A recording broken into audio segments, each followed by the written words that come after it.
प्रातः स्मरामि हृदि संस्फुरदात्मतत्त्वं सच्चित्सुखं परमहंसगतिं तुरीयं यत्स्वप्नजागरसुषुप्तमवेति नित्यं तद्ब्रह्म निष्कलमहं न च भूतसङ्गः।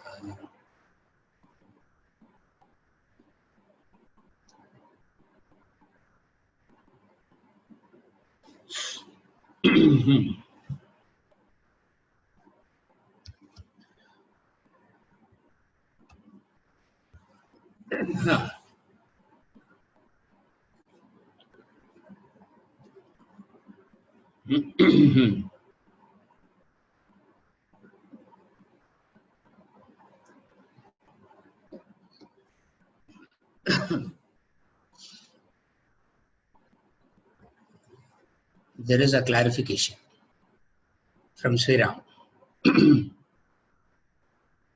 When you say knowledge of Atman is self-dependent and not interdependent on the equipment or senses, while I accept this, the refining of the equipments like intellect leads to refinement of understanding of your ignorance. Okay, with the refinement of your equipment, the veil of ignorance gets thinner and thinner. Therefore, your knowing, also known as realization, keeps getting refined after Shravana and Manana. So even here you have an interdependency. Though the final stage of realization of the Atman needs no equipment, I presume. I say so since the wise men say so. What Sri Ram is saying is, up to Shravana and Manana and all this, there is an interdependency. The actual realization is not dependent on the equipments, which is taken on the authority of the wise man saying so. That's the clarification.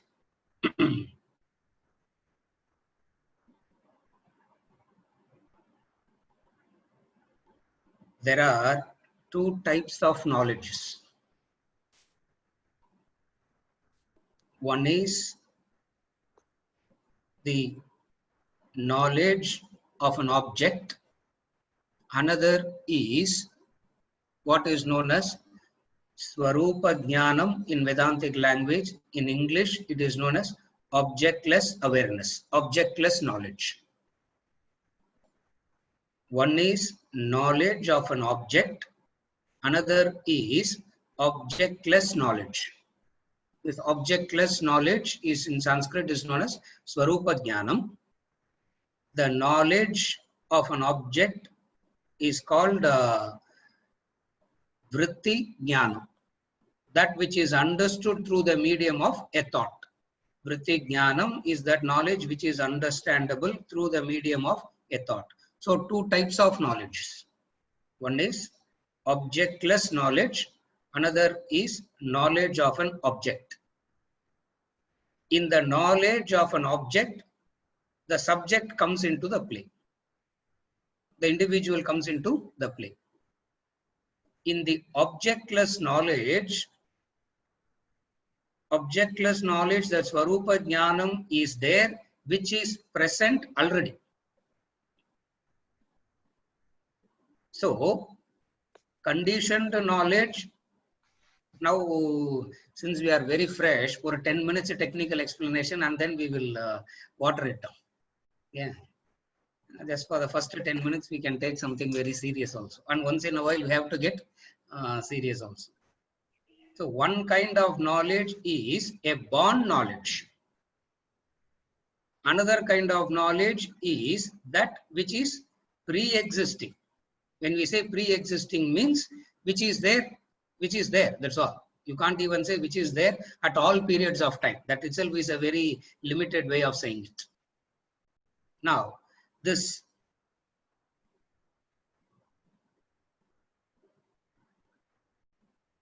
conditioned knowledge, as it were. The knowledge of English didn't exist before it was known. So the knowledge of English has a birth. The knowledge of the existence of anything is conditioned knowledge. That which makes that thought possible to function is Swarupa Jnana, which is an unconditioned knowledge or objectless knowledge, which is self-existing. So, two ways in which we can understand this. One way of understanding it is the pramanam of the wise man. Here is a wise man saying it, therefore it is. That is one pramanam. That is one way of accepting. The other way of accepting is through logic and reason. Now, I am starting from logic and reason, then I'll come to the wise man saying.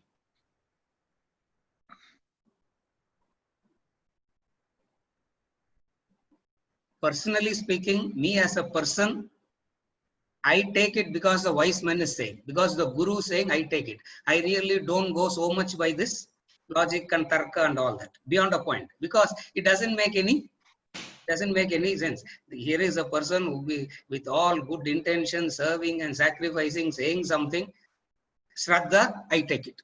But very difficult to tell people accept it on this basis. So what Vedanta does is, Vedanta brings in logic and reason a lot. Now, what is the logic and reason part is what I am starting with. So first is Swarupa Jnanam, knowledge, which is what is known as knowledge without any reference to an object.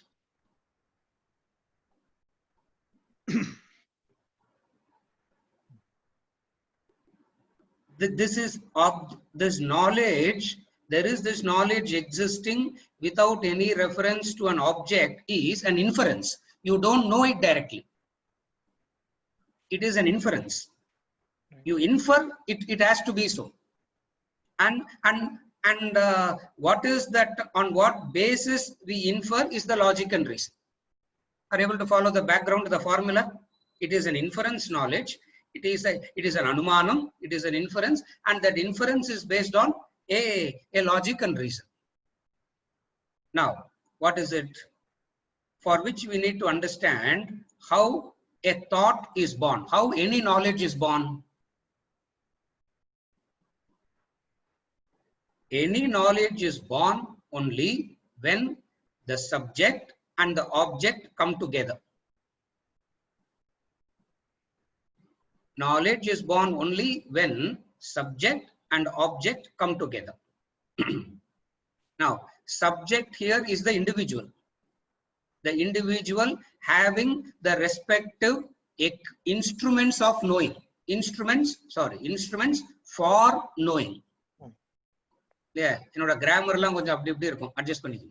My grammar is not that to some extent my Sanskrit grammar is okay. Tamil in the English grammar konjam I have a difficulty.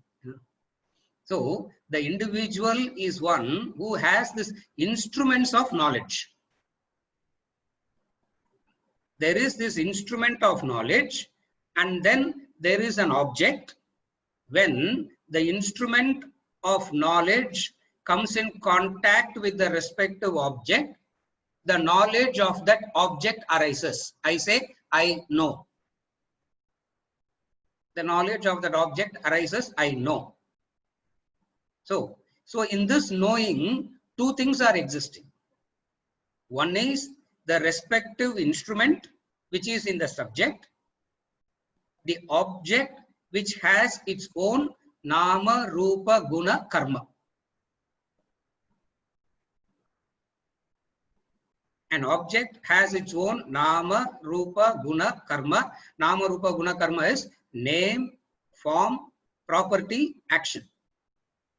It has that four. Now, so that four is there. Here is an individual having that respective instrument, and when he comes in contact with that object, there arises the knowledge of I know. And this I know further can be broken down into two parts. I know, I don't know. I know that I know. I know that I don't know. Right. So this I know again is of two. I know that I know. I know that I know, and I know that I do not know. When I say I do not know, what do I mean? Either of the something in that nama, rupa, guna, karma, I don't know. Either I say I am seeing the rupa, the form, but I do not know the name. Or I say I know the name, I know the form, but I do not know the guna, the property. Apple. I am taught in the primary school that anything of that shape and color, which is nama rupa, is an apple.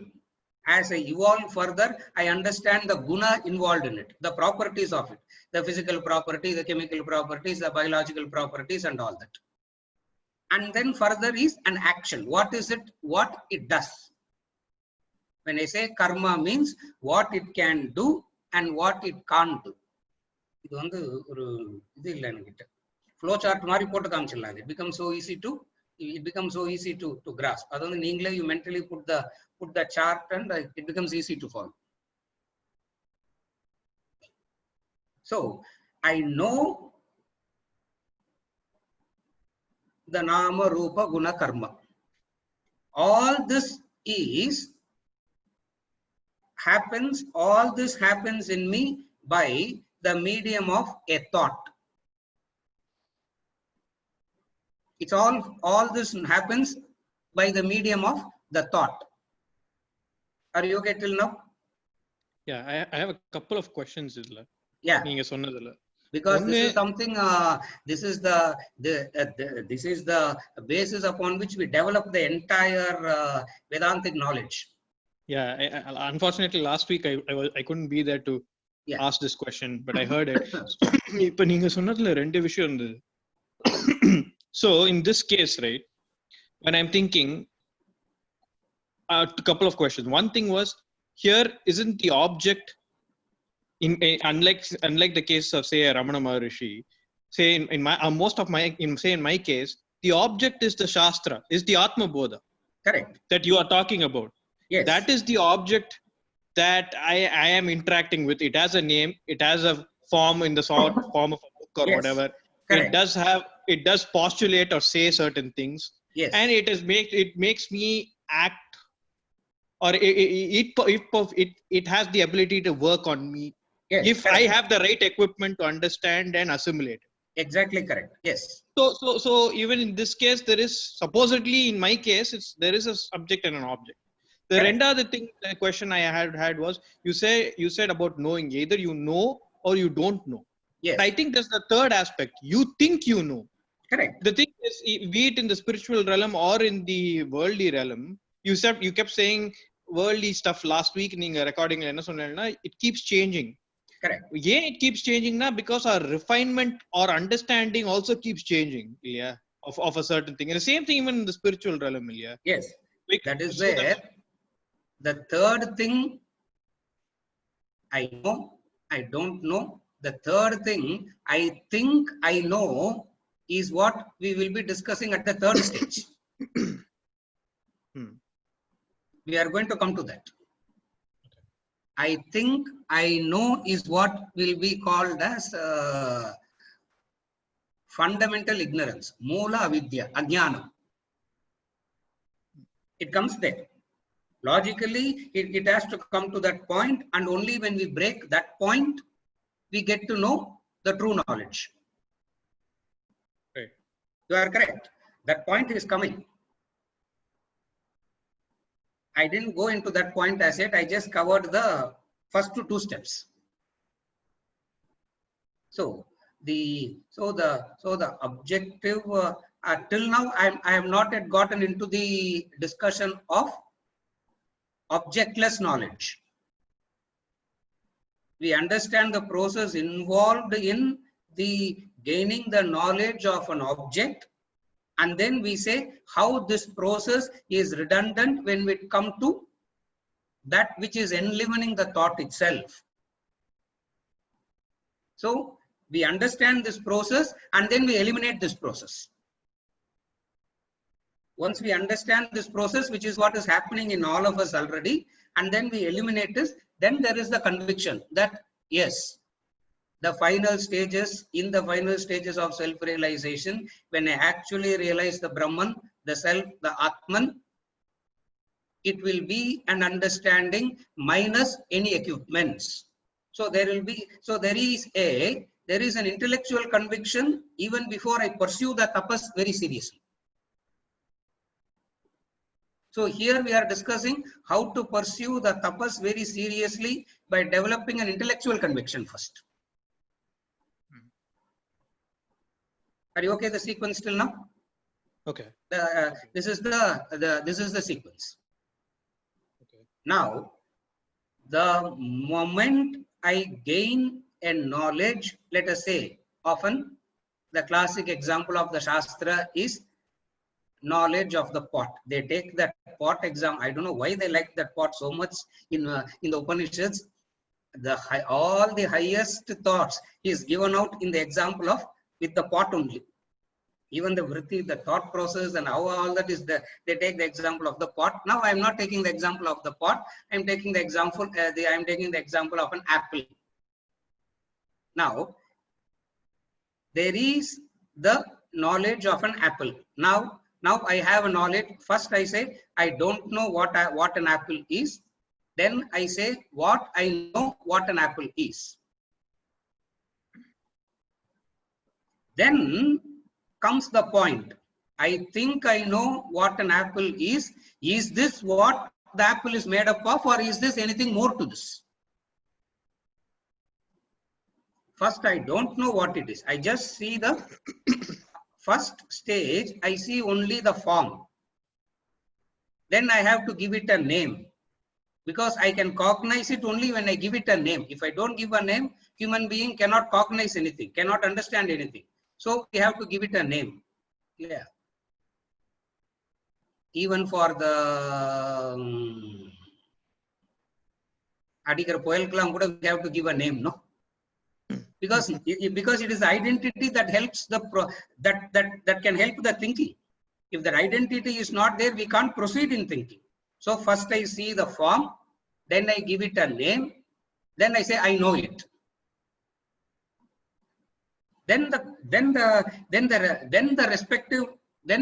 right instrument, if I use, which is the intellect, says I know the name, I know the form. Is that it, or is there anything more to it? That is the function of the intellect. That is why we say the right instrument that has to be used for thinking is the intellect, and the intellect is that which doesn't take anything for granted. It questions everything. Intellect is that which doesn't take anything for granted. It questions it. What does it question? I know the name, I know the form, and then I ask, is that it, or is there anything more to it? Then I probe further. Then I understand it has gunas, it has properties. Then I probe further. Then now it goes, the knowledge goes on refining and refining and refining. Betterment, betterment, betterment. It becomes subtle and subtle and subtle. Now, as we keep pursuing knowledge like this, then comes the question of what is the end of this knowledge? Ultimately, what is it?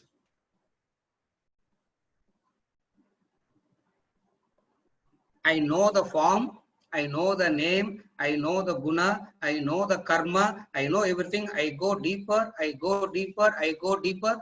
Then comes a fundamental question of what is it at the core? Because if I go on breaking it down, breaking it down, breaking it down, it can't become like an onion. Finally, nothing is there. So finally, at the core, something has to be there. Correct. What is, and that something, are you okay till now? Yeah, yeah. That something cannot be a part of And that's something at the core. This is where Vedanta starts. That something at the core cannot be produced one. It has to be that which is already there. It has to be already existing. So why do we have to say that? Is because the instrument itself is produced, no? In the individual, even when I'm using the intellect, that intellect also has the intellect is also a created one. It has a birth. So that which has a birth can go to the extent of concluding that there has to be something beyond all this, but what it is cannot be known. So the equipment reaches the refinement. The intellect, the equipment reaches the refinement. What is the refinement? The refinement that it takes is this.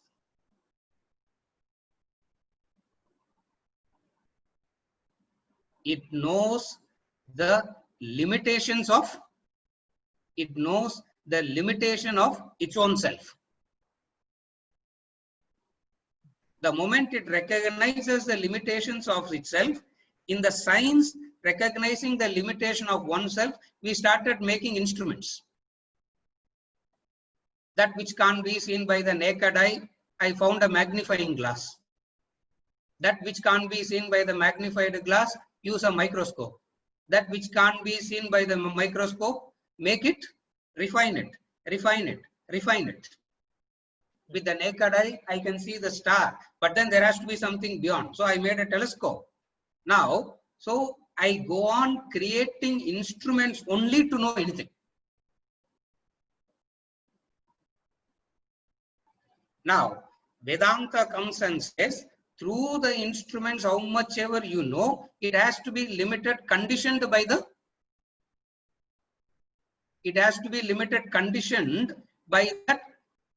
Are you okay till now? Carefully follow. Yeah. All that you know is restricted, conditioned by that respective equipment only. That which is seen a microscope, that knowledge that I gain through the microscope is dependent on the equipment microscope. Telescope can never prove it. Telescope can never be of any utility here. That which is seen through the telescope, the microscope cannot be of any utility there. Right, but it all depends. It's all on the basis or based on the physics of optics, Ilya. Yes. Be it the microscope. No, I'm not going to the technicality of it. I'm only saying the instrument here. Okay. I'm only talking about I'm not talking the science. I'm only talking that as an instrument. Eye is an instrument. Extension of eye is that. It is an extension of the eye. Now, so ultimately, all that is known is conditioned by. Ultimately, all that is known is conditioned by these different equipments. By these different equipments. Now, is there anything beyond the realm of the instruments? Is there anything beyond the realm of the instruments? Is the first question. Second question is, the thought is arising. What is it that is enlivening the thought? Is the Atma Bodha idudha. And the consciousness endrathe subject object interaction nala vara byproduct. Is consciousness a byproduct of the interaction of the subject and object, or consciousness exists per se? By itself. By itself. That consciousness existing by itself is Brahman, Atman, Prajnanam Brahma, the Mahavakyas and all that. Now, when we accept this, so when we infer that consciousness has to exist by itself, when we infer like that, That's why I said it is an inference knowledge. It's not a pratyaksha. It's not a. It is not a knowledge of pratyaksha. It is the knowledge of inference. Now, when the interaction of is consciousness the subject matter of the interaction of subject and object, lot of school says yes. That is why consciousness become a byproduct. Because per se the object is there, you do not know. Per se the subject also there is no consciousness awareness. The awareness itself, you are aware that you are aware only when interaction happens. At one layer this is. Vedanta goes one step deeper and it says, if consciousness is the byproduct of matter, if consciousness is the byproduct of matter,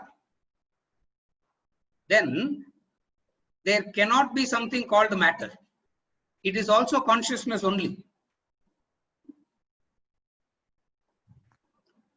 Here Vedanta gives a twist to the whole story and says, the Nama Rupa Guna Karma itself is consciousness. The subject itself is consciousness. The Nama Rupa Guna Karma itself is consciousness. Therefore, it is the whole thing is one huge realm of consciousness only. But which is a conclusion which I have to infer and understand through the intellect only. Right. No way that can be experienced as an emotional feeling or a perception. Right. It can't be felt. It can't be felt. It can't be seen, but it can be inferred. That is why we say, when we say inference knowledge, inferential knowledge is that which the intellect can only infer. Mind cannot infer. The senses cannot infer.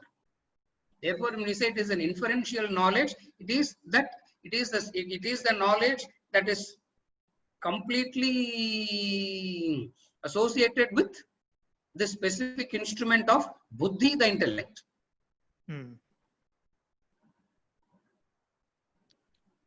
If it were so, then why can't I see it?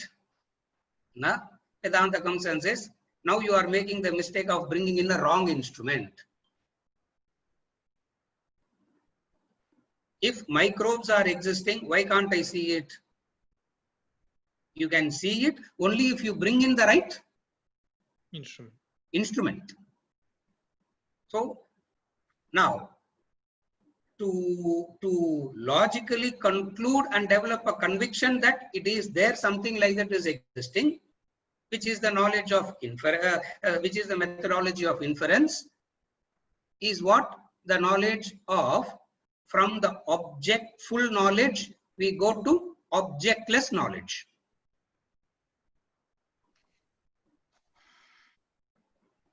If consciousness by itself has a property, then it cannot enliven everything. If consciousness has an individual Nama Rupa Guna Karma, water, you are able to add anything and everything to water, because water per se doesn't have anything.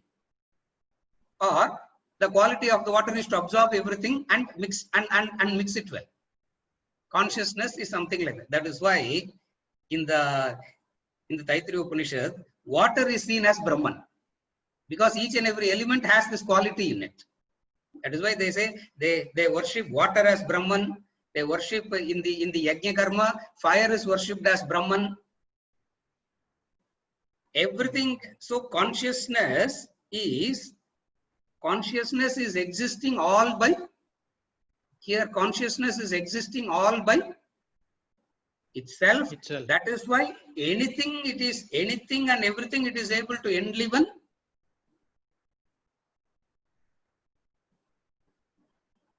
Ingada ignorance comes. What is the ignorance here? That enlivening factor will be missed by the perception. I ask, what is this? You will say, hand. I ask, what is this? Congress I symbol madri irukku sir. What is this? A Congress person will say, Enga Kachi symbol. What is this? Hand. Say hand. Fingers. Fingers. Nails. Nails. You go deeper and deeper and deeper and deeper and deeper. In all these, one thing that enables you to see it, which is the light, you miss completely. So when you say hand, what is this? Object plus light. You say hand, fingers, nails, bones, nervous system, all that you go on saying. But one thing that is missed is the light that enables you to see it. The light that enables you to see it. Now, why we miss it? Why we miss it? Because it's not apparent. It is so intrinsically close to you. It is so intrinsically close to you. Number one, you miss it because it is so intrinsically close to you and the attention has gone outside. Since the attention has gone outside, that which is intrinsically close is missed.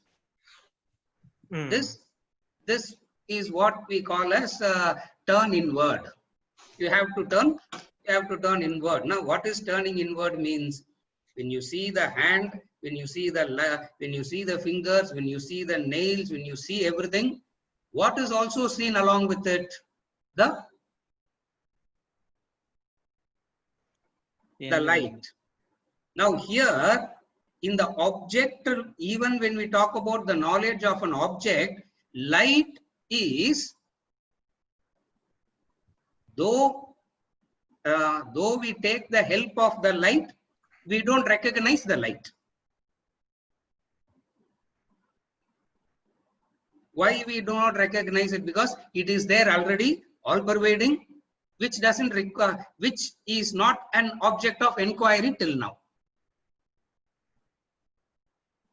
Vedanta says this has become the object of inquiry. What is that object of inquiry? That which illumines the hand, the finger, the nail, that you go deeper and deeper and deeper. Something is illumining that. What is that? One of the extraordinary questions in the Mundaka Upanishad, the Shaunaka goes and asks the Guru, what is that knowing by which I know everything? What is that one knowledge? If I know everything. Beautiful description Mundaka Upanishad gives. Two types of knowledges, para and apara. Paravidya and aparavidya. Apara means lower, para means higher. What is that higher knowledge? This higher knowledge is what I use the word as knowledge without any object. Apara is knowledge of the object. Now, what is aparavidya? The Upanishad starts with saying Mundaka Upanishad. The very Upanishad classifies itself as lower knowledge. Oh. When it classifies itself as lower knowledge, something triggers in you which is inexplicable and you want to prostrate to that, no? Yeah, beautiful. That's where he says, and how it starts it starts by saying itself as lower knowledge. Vedanta Pramanam, Vedam Pramanam, Adithallam Pesinurpram. You go to Mundaka Upanishad will say, Aravindan is a fool, he doesn't know what he is talking. For all this is aparavidya, lower knowledge. What is aparavidya? Rigveda, Yajurveda, Samaveda, Atharva Veda, Siksha, Kalpa, Vyakarana, Nirukta, Chanda, Jyotish, all that you can possibly know of. In the Chandogya, same question, Narada asks Sanat Kumara. And Sanat Kumara asks, tell me what do you know? What all, he lists out what all he knows. And then he says, something that is making you to know all that. No, do you know that? Narada says, I don't know. Same thing, Shvetaketu goes to university to study. The father sends Shvetaketu to study to the university. 24 years of study, he comes back.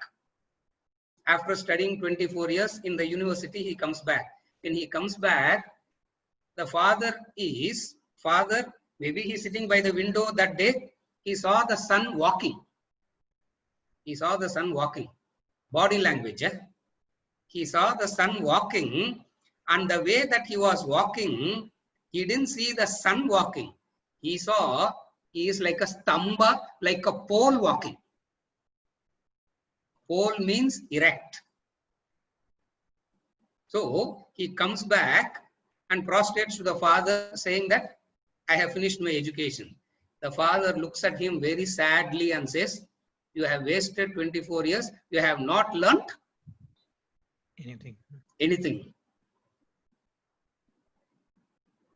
And the son says, see, at least I got a university gold medal. You don't even have that. The father doesn't even have that. How can you say this? Have you known that by which everything is known? The son Shvetaketu asks, is there a knowledge like that? He asked this question. When? After studying Vedas and Vedanta for 24 years. He didn't go to study science and mathematics. He studied this. After 24 years, he is asking, is there a knowledge like that by which I can know it? Uddalaka Aruni, the father of Shvetaketu, says, go and ask your teacher. He taught you, no. Go and ask him. So Shvetaketu goes back, prostrates to the teacher again, and he asks, my father said, I don't know this. Is there a knowledge like this? The Guru says, I am also searching for that. If you find somebody who knows it, tell me. I will also come with you. The Upanishadic conversations are something which is something, out. The teacher is saying that. So Shvetaketu comes back very dejected to the father. Shvetaketu comes back very dejected to the father, saying, the teacher says, I don't know. Where will I go to know? And then suddenly something strikes Shvetaketu. Then suddenly something strikes Shvetaketu and says, oh my God, since you asked me this question, maybe you know the answer. Since you asked, maybe you know the answer. Do you know the answer? Father says, I know that. Tattvamasi Shvetaketu. Tattvamasi Shvetaketu. 9 times he repeats Tattvamasi. That's where the entire Vedanta, we got it from that conversation between father and son. Uddalaka Aruni teaching Shvetaketu, the son. Tattvam Asi. So there is the knowledge of the Tvam, the you, which is subject and object, the world. And then there is the knowledge of the consciousness, the Tat. So first we talk about the worldly knowledge. We only touch the basics of the worldly knowledge. Vedanta goes only to that extent of touching the basis of the worldly knowledge and how that knowledge can be gained. And then it straight away jumps one step. What is the jump? How much ever you know, that knowledge will be conditioned by that instrument only. And I'm asking for that knowledge which is beyond all this. Then they say, yes, there is a method involved. There is a science. There is a method. There is a process. There is a technique. That method, that science, that process, the technique, the Guru says, I know it. I have gone through that. I know it. Come with me. I will also teach you. Here, the disciple prostrates to the Guru with 2 factors. What are the 2 factors? He has the Shraddha in the Guru, and also he has understood that what he is seeking is a different science, it's a different way of knowing, and only this man is an expert in that. Only this person is an expert in that, and I have no choice but to go down this path. But to go down to him. Just as if I have to study medicine, I have no choice but to go down to the medical college. I have to go there only. What is the proof that I will become a doctor? All those who have studied there have become doctors is the proof. Therefore, if I also study with the prescribed course, with the prescribed formula, in the prescribed manner, I would also end up becoming a doctor. So, two things. One is the system itself is, one is the system, another is those who have gone through the system have come out. And whenever we talk about a system, those who have gone through, there can be some failures also. Like, for example, I always give this example. I am one of the failure of the Vedanta Academy. Now, the system doesn't become wrong. Like, a person can go to a IIT and become a drug addict and come out.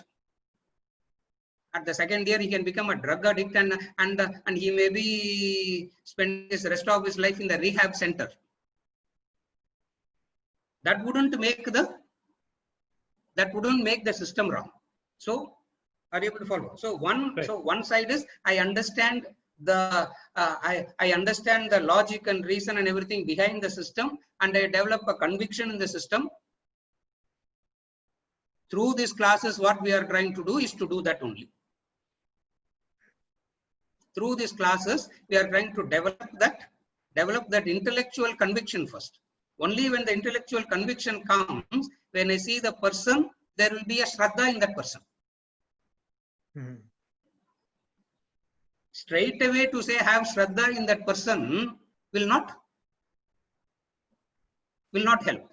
Why? Because the nature of the mind is to doubt. The nature of the mind is to doubt, and it is the doubt that can trigger a question, and this question only can help a person to understand. Correct. Again, I repeat. The nature of the mind is to doubt, and thank God, God planted this doubt. Thank God He planted this doubt. If He didn't plant this doubt, it is the doubt that can turn into a question, and then I use the relevant instrument buddhi. That is where Vedanta comes in. Doubt is of the mind. It is the buddhi that can solve the doubt. Don't use the senses to get rid of your doubt. Is there a God? Is the doubt posed by the mind? I can't ask, using the eyes, I can't ask for a proof. Because the mind is to doubt, knowledge is to intellect, is to say, use the respective instrument to clear the doubt. Once you, for 30-45 minutes, I gave the entire flowchart of the logic and reason behind the Vedanta system. Deliberately, I took up this Atmabodha because most of the people who miss this Atmabodha, I deliberately took up this Atmabodha because only in this Atmabodha there is a possibility to top all this directly.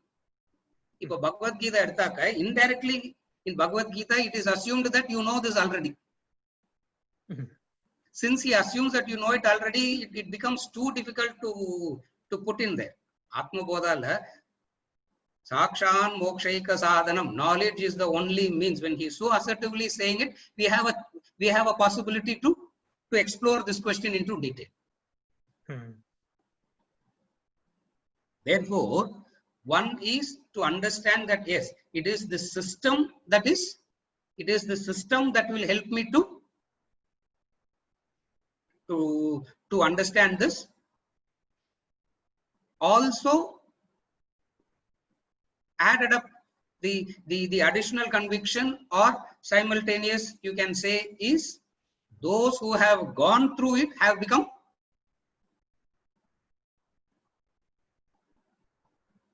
are saying it. For example, from this year onwards, if you study in IIT, you will not get a job. Nobody will want to go there. Or everybody wants to go there is because of the past. What is the past? The few who started it only knew the importance of engineering.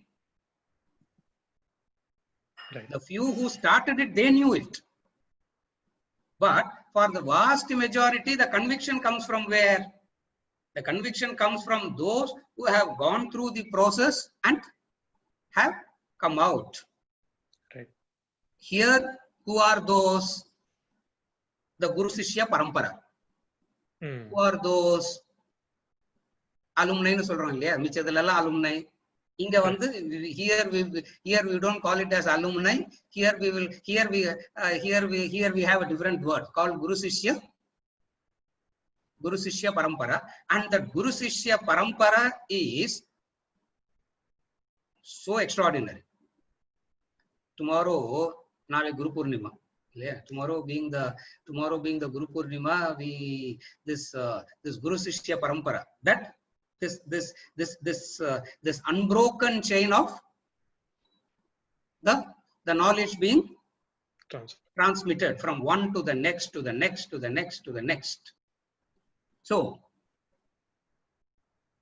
two ways you develop the conviction. One is because the wise men say so,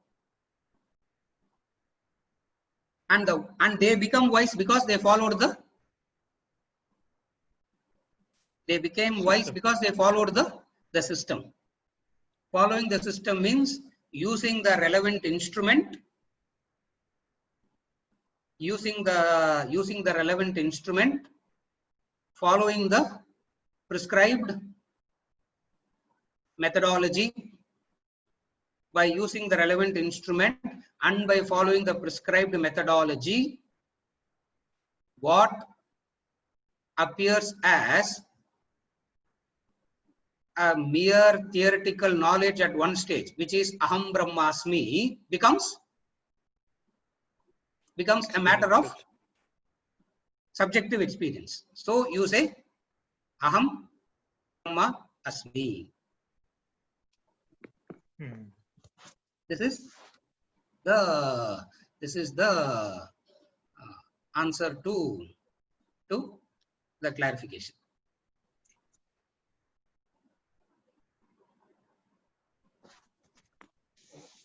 I'm catching my breath. I'm catching my breath. I just all the time, I just vomited. No, so I need. I'm just catching my breath before I take up the further clarifications. Seriya, Sriram. Yeah. Huh? Yeah. Yeah. Bala.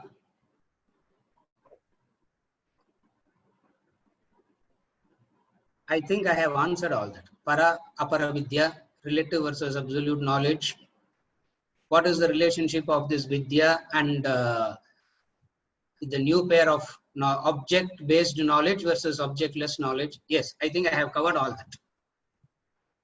I'm sorry, I'm not able to visualize it. First, fundamentally, I will ask, what is the difference between, I don't want to go into the language aspect, the intellectual understanding. Gyan or Gyanam, Jnanam, Vijnanam and all you mentioned. Adukku Vidya concept. Vidya is it teaching? Other one is kind of understanding. Appadi visualize. What is this? I'll start with the basic. Yeah. All are used as, in some contexts they are used synonymously. In some they have a distinct meaning. Jnanam is knowledge, information. Vijnanam is wisdom that you get out of it. In the 7th chapter of the Bhagavad Gita, he says, I will give you Jnanam, I will give you Vijnanam. He uses both the words in the 7th chapter of the Gita. So, Jnanam means information at one layer. Vijnanam is wisdom. In some context, when we say Jnanam, we mean it Vijnanam only. So, more refined, very fine, granular level is more supreme understanding of the knowledge in a very matured fashion becomes Vijnanama. Yes. Okay. Yes. a Vijnanam means that which you have experienced, but limitations of the words would you will not be able to communicate it. Adu Vijnanam, wisdom. Okay. Wisdom is that which you have experienced, but the sheer limitations of the language would constrict your expression. That is Vijnanam. Okay. That is wisdom. Oh, with constraint, knowledge with constraint is Vijnanam. You are that which you have experienced. Okay. That which you have experienced, but find it difficult to communicate through any medium. Okay. Okay. Is there any way, Bala, by which you can prove to your child that you love the child? Correct. Correct. Yeah. That's all. You have experienced it, you know it, you have it, but there is no way in which it can be communicated. Okay. Communicated in the way that using existing tools and instruments and equipments that there is available. Yes. Yes. This is called Vijnanam. This is called wisdom. Vijnanam. அப்பனா எது வந்து higher, அதாவது அந்த whatever அந்த ஹைரார்க்கில வந்து which is more refined, which is more like அந்த absolute senseல Gyan or Vigyan? Vijnanam. In the absolute sense, Vijnanam. Vijnanam is absolute. Gyan is the initial stage is Gyan. Yes, in the initial stages it is Jnanam only. But what is the ultimate? Ultimate is Vijnanam, wisdom. Okay. What is superior is knowledge or wisdom.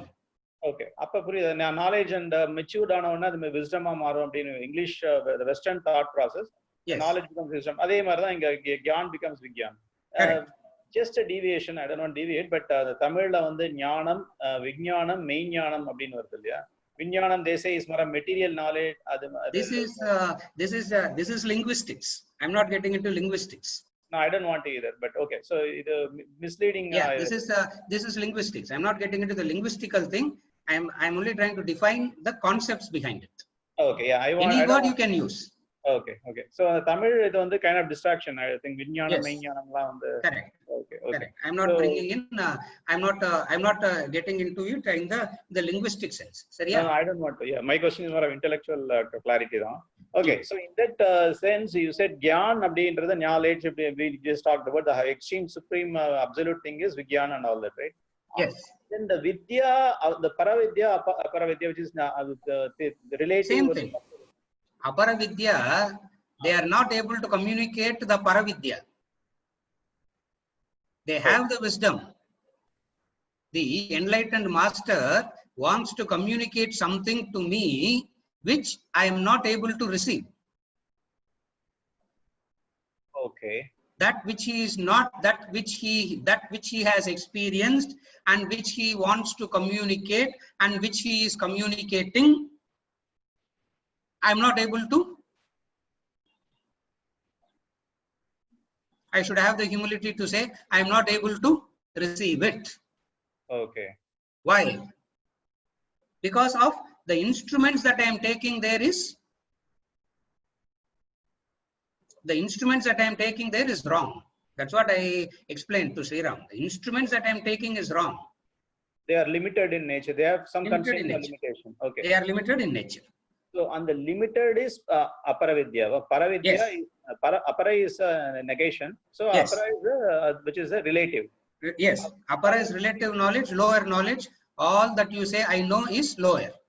Okay. Paravidya is a supreme absolute sense. Okay. Yes. Appo vandu mild, not deviation, but the clarity of intellectual, the understanding of our the Vedic system. We talked about Shruti and Smriti. Not Shruti and Smriti is not listening and memories. Shruti and Smriti are Puranas versus the Upanishad. So on the category, can I say that because of this absolute sense of talking about the Brahman and all that, the Shruti based components like Upanishads and Aranyakas and all the Shikshavali, can I say they are Paravidya? And the other Smriti based system, Puranas, Itikas and all that, can I say they are Aparavidya? You are correct.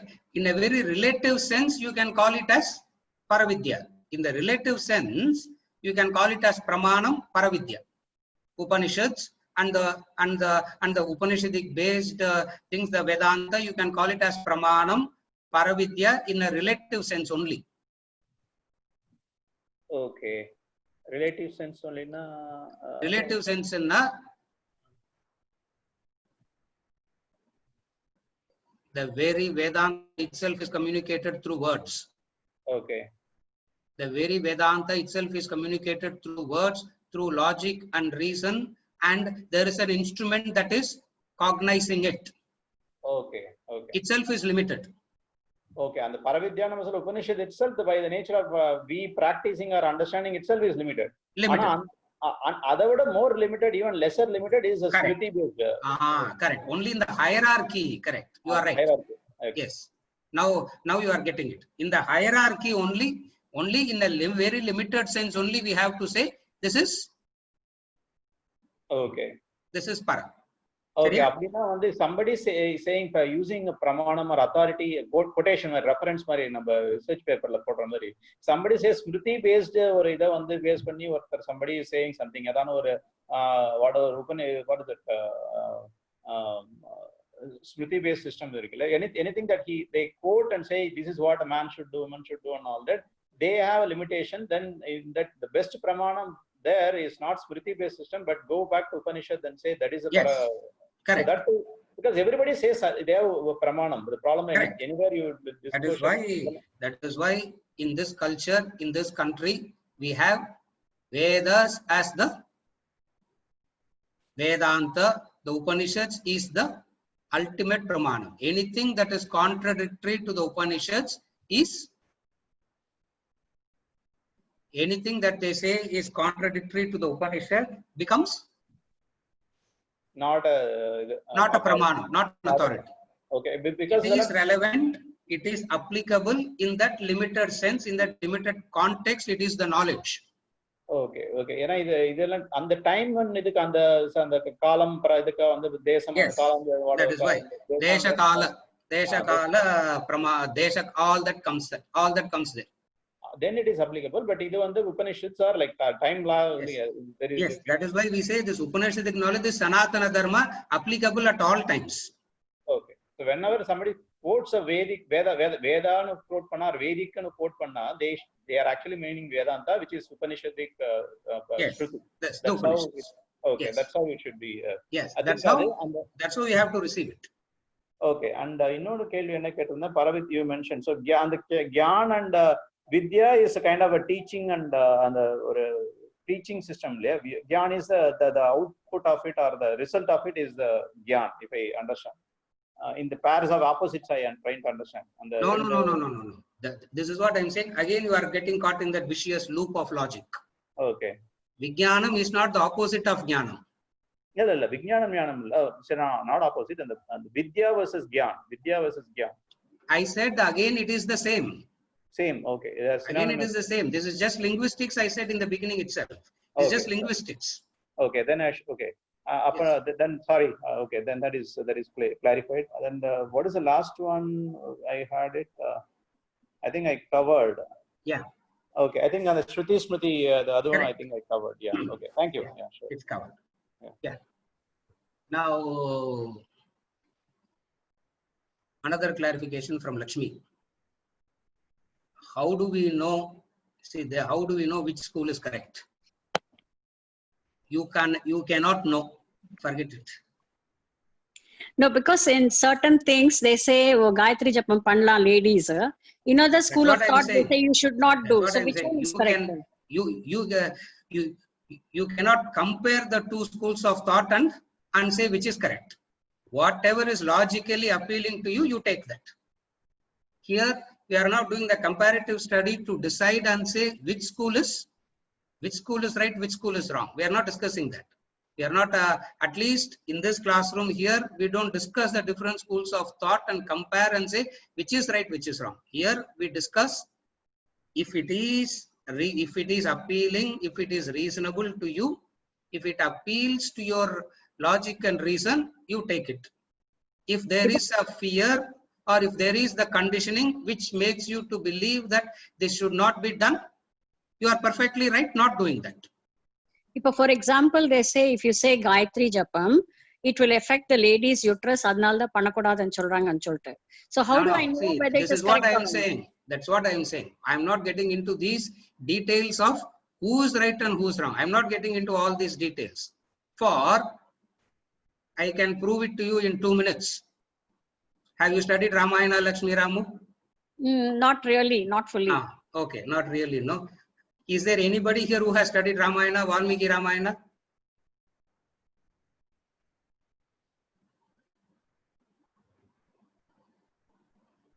In Valmiki Ramayana, Valmiki talks about Sita in the remote forest doing Sandhya prayers and Gayatri. Oh, okay. Full stop. Next question. Thank you. Thank you so much. Reference. In the Upanishad, if you go, in the Upanishads, if you study, there are any number of ladies who have gone through the process of Yajnopavita ceremony. Upanishads reference that. What you are talking about is somebody says something on the roadside, you come and ask here. No, not on the roadside. Neither they have studied the Shastras fully, nor they have studied the Upanishads. Have you ever known this? Ladies have gone through Upayanam ceremony, which is said in the Brihadaranyaka, which is said in the Upanishads, which is there in the Vedas. The Rig Vedas talks about it. We don't know all that. Just take some practices which is chivda, we just collect here and there little bit, and we make a avial out of it. And when something is trying to be explained through logic and reason and all that, we get extremely confused. Your confusion is correct. That is why I gave you 2 authorities. One is the authority of Sita from the Ramayana. Okay. With what she did Shraddha ceremony to Dasharatha? With what she did Shraddha ceremony to Dasharatha? You know that? No. Gaya Shraddham panna poirukella? Ama. Gaya Shraddham panna podu, what did you give a spinda there? Not me. I didn't do any Shraddha. Yeah. But whoever goes there, and do you know what they give a spinda there? I am not sure. I don't know. Okay. Balls of sand. Oh. Balls of sand. Who started the tradition, you know? Must be Sita. Sita started that. It means what? So it means she is doing all that. It means women were doing all that. That is the implication from that. Okay. Now, because of whatever the changes, the culture, as I was telling Bala, answer, the Smriti keeps changing, the tradition, the culture and all that keeps changing. Now, here we are not worried about who comes and changes what. We are not worried about that. In this classroom, we are worried about a selfless person talking about the logic and reason, the system. We take that. Are you able to follow? Yes. Did I clarify you? Yes, very much. So, if they say it is not good to your uterus, now you have to go and ask Sita only. Did it affect your uterus? You have to ask her. You have to ask Maitreyi, Gargi, the Upanishadic student. Did it affect your uterus? Did it affect your brain? And they will say, whoever is talking like this, I don't know what they are talking. But you do this, you achieve moksha. In the Vedanta Academy, where there are girls, we chant a Gayatri morning and evening. We have till now has developed any problem in the last 35 years. Even in future also nobody will develop. So these are all the various pramanams. Are you okay, Lakshmi? Yes, that's the reason I ask here, because I will get authentic information.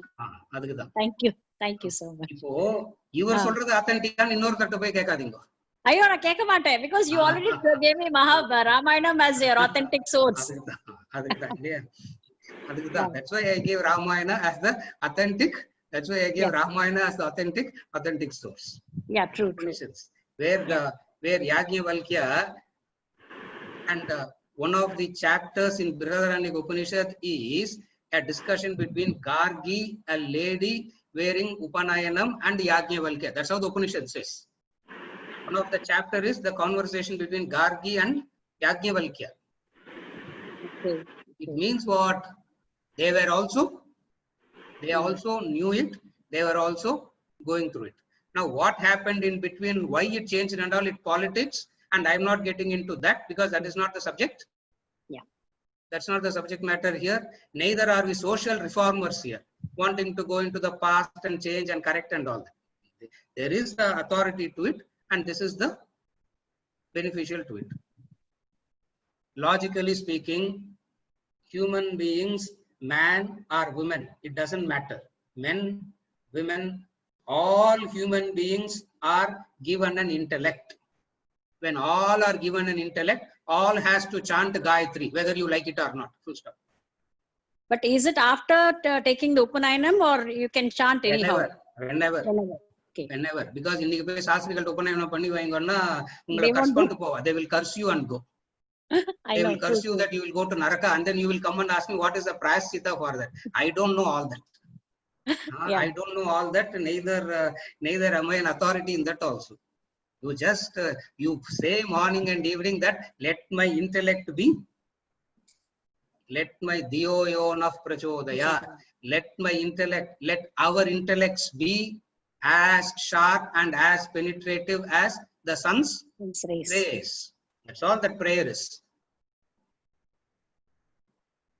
There are quite a few people have asked me that I'm going to, in one of the days, I'm going to talk about the Gayatri in detail. Because 3-4 I have asked and it's there pending in the thing. One of the days I will talk about the Gayatri itself. Whoever, if you are in a human form, you have an intellect. It can be a male, it can be a female, it can be the third one. It doesn't really matter. Whoever you are, all has to chant. All has to chant Gayatri. All has to study Vedanta.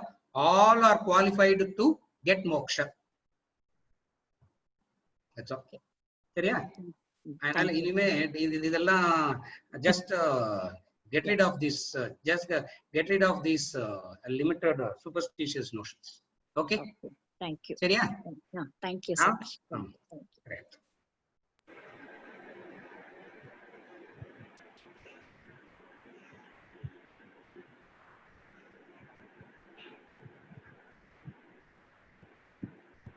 Sanjeev. Yes, sir. Good morning, sir. Yes. Yeah. Sanjeev. Yes. Actually, today's morning class has created a little bit of cobwebs in the mind, so I'm just trying to clear some doubts. My thinking of this subject that you are explaining is related to the light. I'm not able to hear you clearly, Sanjeev. Can you speak up a bit, please? Yeah, sir. My thinking, just to clarify my thinking. Yeah. I have kept that one example in my mind. Millions and trillions of years of darkness in a cave getting eradicated by the first ray of light. Correct. And it is dependent only on the first ray of light. Nothing else can clear the darkness. Correct. So this is one way that I'm trying to internalize this. Yes. And the second one is that which enlivens my faculties, including my intellect, cannot be understood by my intellect. Exactly correct. Perfectly correct. Yes. Thank you. That's all I just wanted to clarify. Yes, perfectly correct. That humility is what is the beginning of, that humility is the beginning point of understanding the very knowledge itself. Sanjeev, correct. Thank you, sir. Yeah. Today's class became a little too technical, so I'm just trying to focus on the one or two things I need to work on. Yeah, correct. That's what.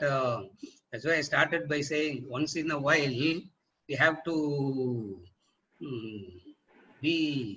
speak the technical aspect of the knowledge also, and it is this technical aspect is the formulas from where rest of the from where we have this beautiful concepts and notions, all these words, terminologies, ideas, and everything that comes up is from these fundamental concepts. So whenever I get a chance, I try to introduce this basic concept. And what I told today is very much to develop this intellectual is very much important, to develop the intellectual conviction, so that my Shraddha in the system and the teacher becomes clear. So the Shraddha in the system, the Shraddha in the teaching, Shraddha in the system, and Shraddha in the teacher. Now for all that has to come, there has to be an intellectual conviction. So intellectual conviction can come not by mere assertions. Intellectual conviction can come only through the process of analysis, and any analysis is technical. Honestly speaking, what I did today is not really the depth of the technical analysis. If you really see the depth in which they go into this analysis, we get fed up and say these are all playing with words. At one point, we'll just give up everything and say they are all playing with words, and we will move away. But that much of depth is required to understand. Lakshmi, can we get the flow chart diagram? If I have the time to make the flow chart diagram, I will give it. I have it mentally. I don't have it.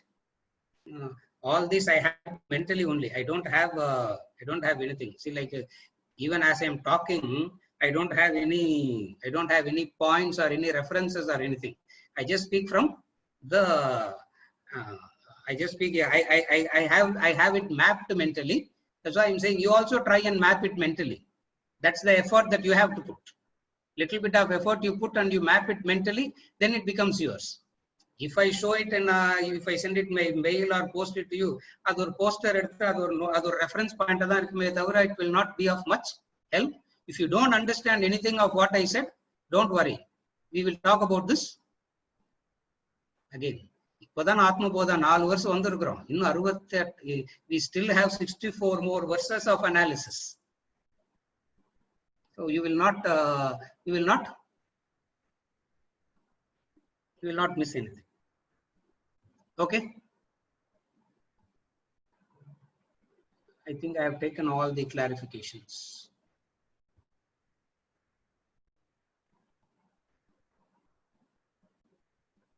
Yeah.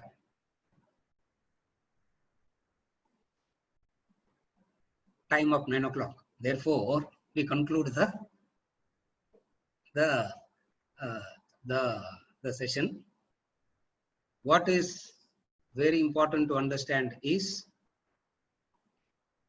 he's saying knowledge alone is the cure for ignorance. So first is what he does in Atma Bodha is, first he does the diagnosis. Ignorance is the disease. Ignorance is the disease. First he does this diagnosis. And to say ignorance is the disease, he will go into a detailed elaboration of the individual, the world, all that. He will go into the detailed analysis of all that. And then he will come to the conclusion and say, ignorance is the disease. Having diagnosed ignorance as the disease, what is the cure? You can't say, I will try all medicines. You have to take the right. Yeah, you have to take the right medicine. Yeah. Allopathy and try pandra. As I'm trying allopathy, I'll take homeopathy. As I'm trying allopathy and homeopathy, I'll try Ayurveda. I'll try pranayama, or I'll try doing the prasita jataka karma. All you can't do simultaneously, which is what people do. Since you do so many things together at the same time, you really don't have conviction in anything. Therefore, what he says is, first the diagnosis. What is the diagnosis? Ignorance is the diagnosis. Second is, what is the cure? And when he talks about the cure, first he has to eliminate, first he has to expose the limitations of the other cures. What is the limitation of the other cure? The limitation of the other cure is it will not solve ignorance. It will not remove your ignorance. By breathing in and breathing out, your ignorance will not go. By chanting, your ignorance will not go. So the diagnosis is ignorance, and the wrong cures should not be applied, and you have to bring in the right cure. What is the right cure? The right cure is knowledge.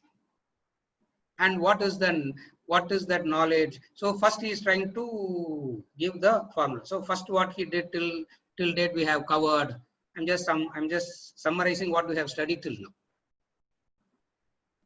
Knowledge is the means for liberation. It means bondage. When I say I want liberation, means there is a bondage. And what is bondage? Ignorance is the bondage. And what is ignorance? Ignorance means not knowing me as I am and misunderstanding me to be something else is ignorance. What is ignorance? Not knowing me as I am and misunderstanding me to be something else is ignorance. What is that misunderstanding that one has about one's own self? The ignorance that one has is I am an atrupta. Atrupta means I am a discontented person. I am a bandha. I am a person in bondage. I am limited. I am constricted. I am restricted. All these, the wrong notion that I have about myself because of ignorance. And what is knowledge? If you identify with the body, mind, intellect equipments, you will necessarily feel all this. Why? Because the nature of the body, mind, intellect is restricted, constriction, birth and death. So when you identify with the body, mind, intellect, which has its intrinsic nature as limitation, death, you will also say, I am that. So what is knowledge? Instruments are not you. You are not the instruments. You are not the instruments. You disassociate yourself from the instrument. Now, what is the method of disassociation? Sadhana chatushtaya sampat. Okay, sir, I want to disassociate. What should I do? That's the first verse he has said already. What is it? Sadhana chatushtaya sampat. Oh, apdiya, adunna adu vanda. Because sadhana chatushtaya sampat is very clear. Vivekam, vairagyam, shat sampati and mumukshatvam is the process by which you can disengage. Oh, ivlo neram correcta sollinu vandel sir, nalla irundhathu. It was so nice to hear. We all thought it is so quick to get it. And then what is the process? Sadhana chatushtaya sampat is the process in radhilend. Is there any exemption? Is there any shorter method? Is there any practical method? People will not say shorter method. People will say practical method. Abdinna sadhana chatushtaya impractical. It is too painful. It is too difficult. Vedanta says that is the process. There is no other. There is no other. There is no other process. There is no other way you can get it. This is the only way you can get it. This is Atmabodha. When I say Atmabodha means this is any Vedantic text. What I said just now, for what I said for the last 5 minutes is the framework of all Vedantic text. In this context, I am using the word Atmabodha. Bhagavad Gita eduthalum, we will say the same thing. Upanishad eduthalum, we will say the same thing. Name of the text keeps changing, but this is the crux. Knowledge of Vedanta alone liberates. With this, we conclude for today, and we continue next week.